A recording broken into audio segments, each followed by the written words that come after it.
अयोध्या में राम मंदिर के दरवाजे का ताला किसने खुलवाया? क्या आप इस बात को जानते हैं? वैसे मेरा ख्याल है कि अगर आप सच्चाई को जानेंगे तो आप भी मेरी तरह हैरान हो जाएंगे।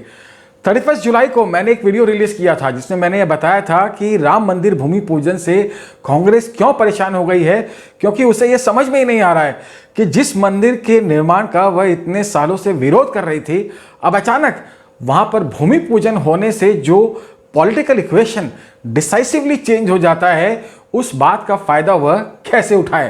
क्योंकि आप माने या ना माने, कोई भी इवेंट किसी भी पॉलिटिकल पार्टी के लिए, भले वह बीजेपी हो या कांग्रेस, सिर्फ एक पॉलिटिकल इक्वेशन होता है जिसमें पॉलिटिकल पार्टी का मतलब और इंटरेस्ट सिर्फ इतना ही होता है कि उससे उसे क्या पॉलिटिकल बेनिफिट हो सकता है।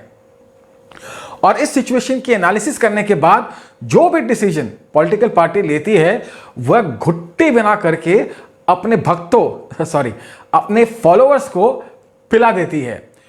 मेरे इस वीडियो को देखने के बाद कांग्रेस की कुछ भक्तों ने मुझ पर पार्शियलिटी का आरोप लगाया।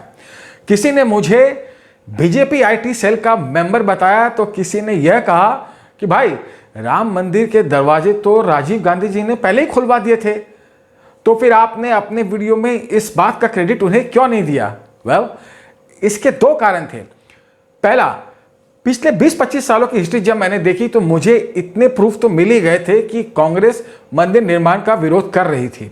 और दूसरा, मुझे इस बात का कोई भी प्रूफ नहीं मिला कि मंदिर के दरवाजे खुलने में राजीव गांधी जी का कोई भी हाथ था, क्योंकि ना ही कोई फोटोग्राफ था, ना ही कोई वीडियो। हालांकि ये बात 1985-86 की है, लेकिन तब भी मुझे ऐसा कोई प्रूफ नहीं मिला जिससे यह पता चले कि मंदिर के दरवाजे खुलने में राजीव गांधी जी का वाकई में कोई हाथ था। वैसे इस बारे में प्रियंका वाड्रा ने एक ट्वीट पोस्ट किया था जिसमें उन्होंने एक फोटो पोस्ट की थी राजीव गांधी जी की मंदिर में पूजा करते हुए की, लेकिन उनकी यह पोस्ट और ट्वीट भी फेक निकली।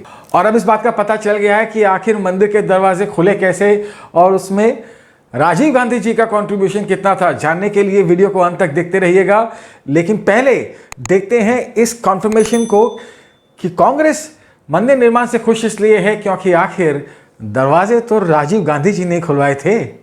We must not forget that the Ram temple gates were opened by Rajiv Gandhi in 1985. It was he who opened it. Okay, well, Kamalnath ji, appreciate your joining us. Rajiv Gandhi opened the locks of the Babri Masjid, and the Congress today claims that they too have therefore credit in a way for what is happening tomorrow. 19 अगस्त को India today के एक article में journalist Rashid Kidwai ने राजीव गांधी जी के Doon school के दोस्त वजाहत हबीबुल्ला की एक किताब के बारे में लिखा है। हबीबुल्ला न सिर्फ राजीव गांधी जी के दून स्कूल के दोस्त थे, बल्कि वह उनके साथ गवर्नमेंट में पीएमओ में भी थे।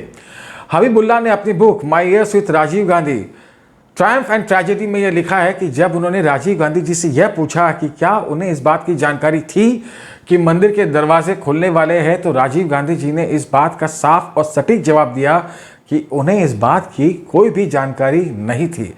राजीव गांधी जी ने कहा कि एक सेक्युलर कंट्री में गवर्नमेंट को कोई भी अधिकार नहीं है धार्मिक स्थानों पर हस्तक्षेप करने का, और मैं राजीव गांधी जी की इस बात का समर्थन करता हूं।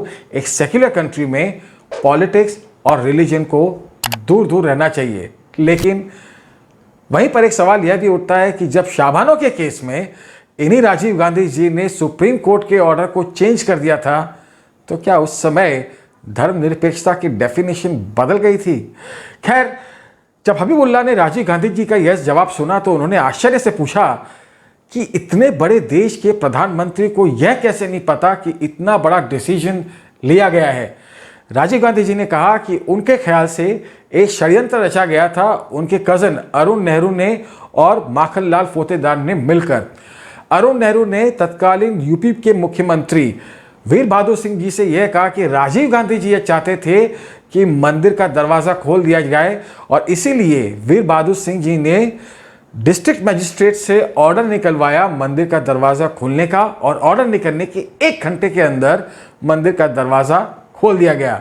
और जानते हैं, जब राजीव गांधी जी को इस पूरी घटना की जानकारी मिली तो अरुण नेहरू को, जो उनकी गवर्नमेंट में एक मिनिस्टर थे, उन्हें उनके पोस्ट से हटा दिया गया, और जिस डिस्ट्रिक्ट मजिस्ट्रेट ने यह ऑर्डर पास किया था उसका भी प्रमोशन रोक दिया गया। यहाँ तक कि उनके रिटायरमेंट के 6 महीने बाद चंद्रशेखर गवर्नमेंट में फाइनली उन्हें हाईकोर्ट का जज बनाया गया। मतलब जिन दो लोगों की वजह से मंदिर के दरवाजे खुले, उन दोनों का करियर खत्म करने की पूरी कोशिश की गई। अब यहाँ पर दो बातें हो सकती है। अगर यह किताब सही है तो इसका मतलब यह होता है कि कमलनाथ जी का दावा कि मंदिर का दरवाजा तो राजीव गांधी जी ने खुलवाया था गलत साबित होता है। और अगर यह किताब गलत है तो मैंने जो अपने पिछले वीडियो में कहा था कि माइनॉरिटी अपीसमेंट में कांग्रेस इतना आगे जा चुकी है कि उसके लिए कोई भी यू टर्न मारना बहुत मुश्किल है, सही साबित होता है। क्योंकि इस बुक के माध्यम से कांग्रेस एक बार फिर मुसलमानों का वोट जीतने के लिए झूठ का सहारा ले रही है। मतलब अगर यह बुक पब्लिश होती है, वैसे यह बुक अभी तक पब्लिश नहीं हुई है, यह बुक अक्टूबर में पब्लिश होने वाली है और इस आर्टिकल का लिंक मैंने अपने वीडियो के कमेंट सेक्शन में डाल दिया है। जब भी यह बुक पब्लिश होगी तो एक कंट्रोवर्सी होने के पूरे चांसेस है, क्योंकि इस बुक के पब्लिश होने से कांग्रेस दोनों तरफ से फंसती है। यह बुक सही हो तो भी और अगर यह बुक गलत हो तो भी। तो यह थी अयोध्या राम मंदिर के ताला खुलने की सच्चाई। उम्मीद करता हूं कि इस वीडियो से आपने कुछ नया सीखा होगा।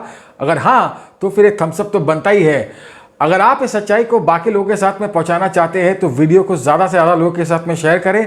अगर इस तरह की एनालिसिस आगे भी देखना चाहते हैं तो चैनल को सब्सक्राइब करके बेल आइकन पर क्लिक करना ना भूलें। मुलाकात होगी अगली वीडियो में, तब तक के लिए